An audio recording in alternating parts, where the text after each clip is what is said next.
the summer of love.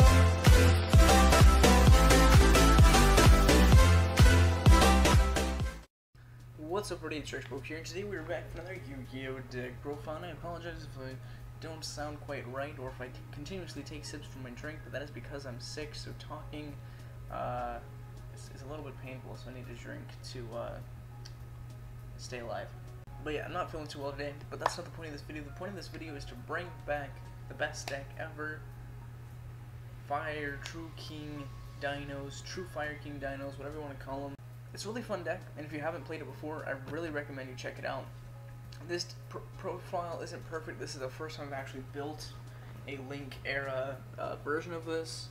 I thought it'd be appropriate since Dinosaurs have actually been doing good, and they're now like a meta-relevant engine, because they had two tops in the form of a Lightsworn Dinosaur variant build in the YCS Atlanta. So I'm doing this. I'll definitely be putting up like a little annotation thing at the start of this saying to skip all this rambling, because we're trying to get into this deck profile, starting with two of our boss monster, Ultimate Conductor 10 Rhino. Such a good card. I shouldn't need to explain it. If you're here for dinos, you know what this card does. It's super good, and if you don't read it right now, your mind will be blown. Plus, we have a way to special summon it outside of its conditions, so that makes it even better. Next we have 3 Soul Eating Oviraptor. This is the Stratos of the deck. It can also special summon things from the graveyard by, I think, destroying one of your level 4 lower dinosaur monsters, if I remember correctly.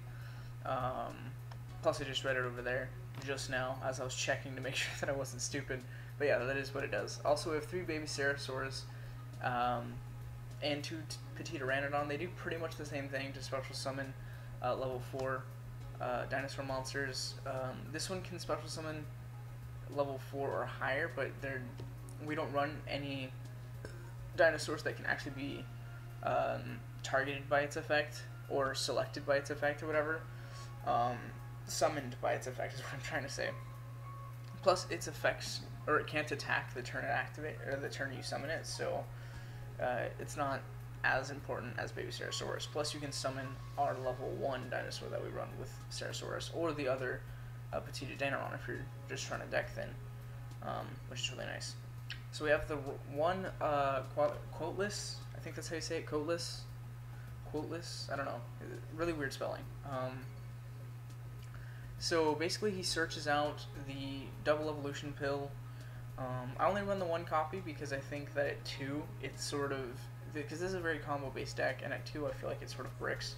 At least for like the Fire King. Like I know that it's really good in a pure dinosaur build, but most people don't think about running the True Kings anymore, at least that I know of.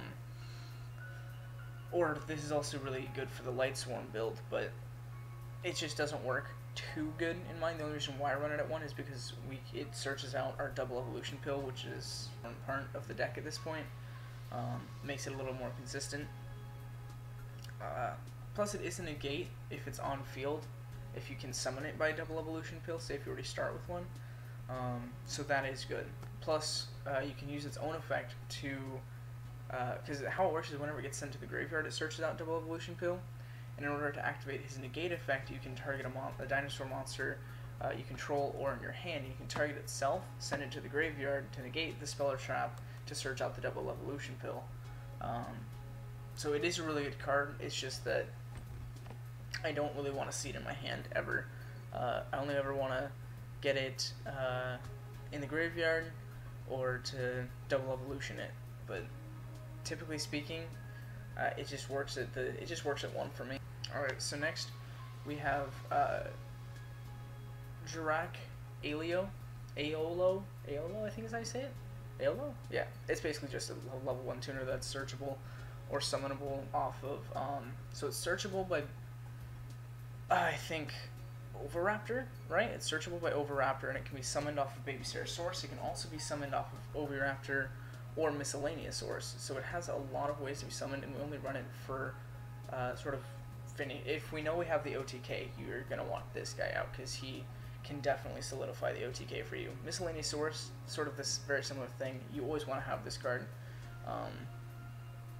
either in your hand or graveyard. It's better if you have it in your hand, just because then you can ditch it to make sure all of your things are protected or whatever, but it's okay if it gets to the grave.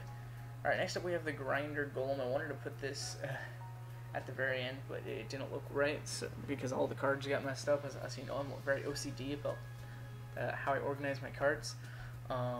Anyways, so it prevents the normal summon, which is kind of unfortunate, but this deck doesn't need the normal summon to do good. It is nice when it has it, but if we have this in hand, typically speaking, you're probably going to win just because of the fact that you're going to be able to have a Boral load, so you can go for those extra deck plays you usually can't go for. And like I said, the deck doesn't need its normal summon to do good. Most of their cards can special summon themselves in some way, or special summon other cards in the deck.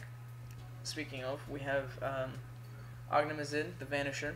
So this is another card that enables your special summons because you can ditch, say, a baby and then one of your fires to special summon one of your dinosaurs, and now you have this guy on field as well. Plus, depending on the fire you ditch, you might be able to have even more dinosaurs or your Fire King on board. So it's a really good card. 3 Ash Blossom. This is both material for Ognamazid and it's a negate. So it's Ash Blossom. Come on, people. Everyone runs it, unless you're broke like me, which is why I do these deck profiles on here. 3 Arvada. It's basically just Avatar mixed around. So this is a card that's, I'm pretty sure most people probably know about it back when, or at least heard about it because of Circuit Break. I think that's when it came out in. It was like, people thought it was a big idea when we first got the leak, but then as we saw the rest of the set, it was just like completely overshadowed. But it is a really good card. So when a monster effect is activated while this card is on the field, you can negate the activation and destroy one other fire monster in your hand or field. So this is actually a really good card that you could even use in like Metal Foes or something, because it can stop Ash Blossom. It can stop Ogre, it can stop any of the hand traps, and this would have been better back when Max C was around, because it could have been the same thing. And if someone wasn't careful and didn't read the card effect, then you just forced them to misplay. It was such a good card. It still is really good, don't get me wrong. The only problem with it is there's no way of special summoning it in the deck, as far as I know. If I don't think there's, there used to be. I used to run a little bit of a bigger true Fire King engine, but because of the Link era and Overtext Codeless or Quoteless or whatever, I had to shrink it down a bit so I could fit some extra things in there. So we took out 2 of the Fire King monsters, but we have our Fire King boss monster, destroys everything if he's special summoned by his own effect, which is if this card is destroyed by a card effect, then during the next standby phase, you special summon and destroy all monsters on the field. Also, if it's destroyed by battle, you can special summon a Fire King monster from your deck. So that is the way. Never mind, there is a way to special summon it. I don't know what I'm thinking. You're just probably not going to use it. That's why I've never special summoned it, because this card never gets destroyed by battle. People are probably gonna, like, there's other removal that just works better, or you're gonna end up using it as link material or something. Don't get me wrong though, it's a brilliant card, love it. Obviously, I'm playing it as our 3rd boss monster, or actually our 4th. We technically run 4 boss monsters in this deck, 5 if you include Grinder Golem. So this is a really heavy hitting deck. Next up we have Upstart to make it a 39 card. Foolish Burial. This can pop off Codeless effect to search out your 3 double evolution pills. We do run 3 because of the fact that we have the 3 eligible monsters. You're probably never going to use all 3 in a single duel, but it is nice to have them. 3 Dragonic Diagram. This can also pop your babies. Also, of course, it searches out Ognamazid, which is one of your boss monsters. So any sort of search for the boss monsters is really nice. I don't know if I even mentioned that. Double Evolution Pill special summons your Ultimate Conductor Tyranno and Overtext Codeless, because and it ignores their summoning conditions, which is what allows it to special summon, which is really cool.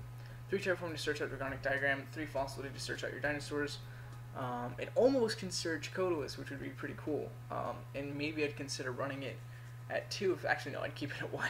If anything, there'd be more incentive to keep it at 1.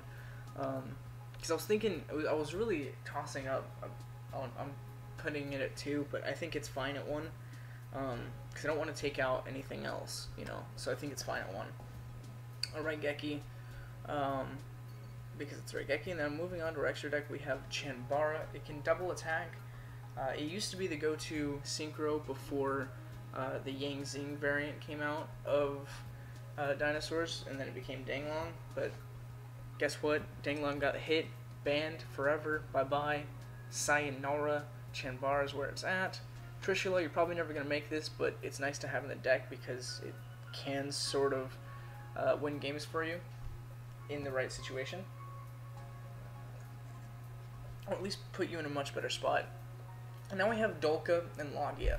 So, as you guys should have probably caught on by now, I order my extra deck by their ranking, either by level, rank, or link, and then by their importance, more importantly. So, like, say, the most important thing would be at the front of each level and rank for each type of that. So, say since this is XCs, Dolka is the most important.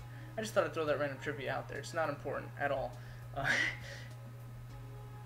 Alright, so next up we have Dolka and Logia. So before the idea was that Logia was the better one. At least that was my understanding, because it was basically a strike. By detaching 2 materials, it was a strike. And I think its attack is better. Yeah, its attack is a little bit better. However, if you look at Dolka, right, it negates. It's basically the same thing as Arvata, except it's not a quick effect. But it's pretty much the same thing during either player's turn. So it's just like a spell speed low or whatever. I think, I don't know. It's weird how that works. I'm still learning, honestly, about all that stuff. Even though I've been in competitive Yu-Gi-Oh for a really long time, I just don't read the rules as much as I probably should. Keep fresh on it. But I'm pretty sure that's how that works. Is like you can't chain this to a quick effect or a counter trap, but you can chain it to a hand trap, and that's what matters. So, say on summon they use an ogre. Ooh, sorry, I'm gonna chain Dolka to that, and now your ogre did nothing. It would waste a detach, and that'd actually be pretty good bait if they went to go Ash Blossom later, because, well, actually, never mind. This isn't once per turn, which is what makes it even more broken. I didn't even realize that until just now, but it's not even once per turn, which is absolutely crazy. So you get 2 hand trap negates. So if your opponent has a hand trap, they're dead. So if you can, try and start with this. Like, it's so good. Castell, this is a Book of Moon, which is nice for a boss monster, and it can also be a shuffle, which is really good. Tornado Dragon, MST basically. Baguska, I've only gone into this once, and it was because of like a really sticky situation I was in, where I couldn't break their board because they activated a trap or whatever. On like, I can't remember what it was going for. I think it might have been like a battle trap or something. And for whatever reason, I still had 2 materials, or maybe I summoned it afterwards, but I ended up with a Baguska. But you're probably not going to go into this too much. Same with Hope Harbinger. You can make it with your 2 Fire King High Avatar Garunix, but I've never gotten into it. It's just nice to have. It is a really good card. 2-Link Spider, Akashic, Proxy. All 4 of these are for, well, and Underclock Taker too, if you want. Or actually, all of these, all of our Link monsters, are pretty much from Grinder Golem. You can summon all of them except for these 2, normally in the deck. You're just never going to want to, except maybe Underclock Taker. So you sort of have a choice between Decode Talker or Borreload as to which one you want to go with when you use Grinder Golem. Typically you're going to go for Borreload, but you might have a situation where you'd just rather attack over. If your opponent just has like 1 big monster and you'd rather just attack over it, Decode Talker might be a way to go. It all depends on what you're trying to do. So yeah, that's pretty much it for the deck profile. Hope you guys enjoyed, and if you did, please like, comment, and subscribe if you haven't already. Thanks for watching. Hope to see you next time, and as always, have a roaring good day.